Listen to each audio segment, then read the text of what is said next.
আসসালামু আলাইকুম, welcome to this video. আমি হাসনাত ফাতেমা শ্বেতা। আমি আজকে আমার লাইফে সেকেন্ড টাইম লাইভে এসেছি। এর আগে আমি একবার এসেছিলাম। আমি মোটামুটি লাইভে আসতে অভ্যস্ত না, কিন্তু একটা ইনফরমেশন যেটা আমি আসলে শেয়ার না করে কোনোভাবেই পাচ্ছি না, মানে স্বস্তি পাচ্ছি না। আমি বেশ কিছুদিন ধরে একটা বিষয় নিয়ে আমি একটু লেখাপড়া করতেছি, গবেষণা করতেছি বললে আসলে একটু বেশি বলা হয়ে যাবে। আমি লেখাপড়া করতেছি, সেটা হচ্ছে অটিজম স্পেকট্রাম ডিসঅর্ডার এএসডি। যে আমাদের যে ঘরে ঘরে যে বাচ্চারা অটিস্টিক হয়ে যায়, এই জিনিসটা থেকে আসলে কিভাবে আমরা বের হয়ে আসতে পারি। আমাদের অনাগত যে সন্তানরা আসবে আমাদের দেশে, যে ভবিষ্যতের বাচ্চারা যেন সুস্থ হতে পারে কিভাবে, এই জিনিসটা নিয়ে আসলে আমি একটু মানে পড়ালেখা করতেছিলাম।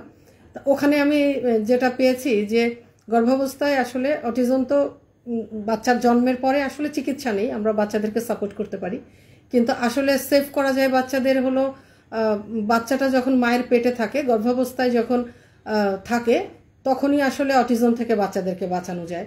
এটা জাস্ট আমার লার্নিং, আমি যতটুকু শিখেছি। তার ভিতর যে 4-5টা জিনিস, যে 4-5টা পুষ্টির বাচ্চার মায়ের খুবই প্রয়োজন আছে বাচ্চার নার্ভস অ্যান্ড ব্রেইন ডেভেলপমেন্টের জন্য। তার মধ্যে একটা হচ্ছে কোলিন।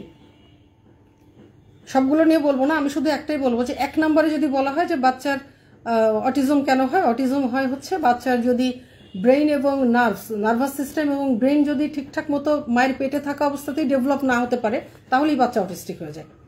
সো বাচ্চার মায়ের কি কি পুষ্টি লাগবে, যে কয়টা পুষ্টি লাগবে তার মধ্যে 1 নম্বর হচ্ছে কোলিন। কোলিন হচ্ছে একটা এরকম একটা ব্যাপার যেটা আসলে ভিটামিন ডি এর মধ্যে পাওয়া যায় বা নানা কিছুতে পাওয়া যায়। সে কোলিনের সোর্সগুলো নিয়ে আমি কাজ করতেছিলাম। চিয়া সিডসের মধ্যে কোলিন পাওয়া যায়, দুধে পাওয়া যায়, ডিমে পাওয়া যায়। একটা গর্ভবতী মা যদি আসলে সারাদিনে 3টা ডিম খায়, তাহলেও কিন্তু তার কোলিনের চাহিদাটা পূরণ হয়ে যায়। একটা গর্ভবতী মায়ের জন্য সারাদিনে 450 ml এর মতো কোলিনের প্রয়োজন আছে। কিন্তু আমি অবাক হয়ে গেছি যে জিনিসটাতে, সেটা হচ্ছে আমাদের যে চাপিলা মাছটা আমরা আসলে খেতেই চাই না, সেই চাপিলা মাছে কোলিন আছে আপনার 100 গ্রাম চাপিলা মাছ যদি একটা গর্ভবতী মা খায়, তাহলে সে কোলিন পাবে প্রতিদিন 1084.72, মানে 1100-র মতো আছে। মানে 100 গ্রামও দরকার নেই, 50 গ্রাম করে যদি চাপিলা মাছ প্রতিদিন একটা প্রেগনেন্ট মেয়ে খায়, তাহলে তার বাচ্চার যে ব্রেন ডেভেলপমেন্টের যে মেইন কম্পোনেন্টটা, অবশ্যই শুধু কোলিন না, কোলিন ছাড়াও আরও জিনিস আছে, কিন্তু 1 নম্বর যে কম্পোনেন্টটা সেটা পূরণ হয়ে যায়। আমাদের আশপাশের আমাদের রেগুলার খাবারগুলোতে আমাদের জন্য যে আসলে এত নিয়ামত রয়ে গেছে, এটা আমরা জানি না।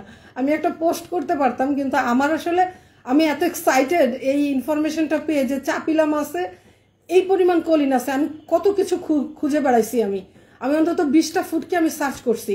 তারপরে আমি যখন বাংলাদেশে গেলাম, যে বাংলাদেশি ফুডের মধ্যে কিসের মধ্যে কতটুকু আছে, আমি সব বিদেশি ফুড সার্চ করতেছিলাম। আসলে চিয়া সিডসের মধ্যে আছে আপনার, সেটা কি 1 আউন্সের মধ্যে আছে 38 মিলিগ্রামের মতো। তারপরে আপনার দুধে আছে 500 ml এর মধ্যে আছে প্রায় 90 এর মতো। আর সবচেয়ে ডিমে আছে বেশি, আর চাপিলা আছে কি অনেক বেশি।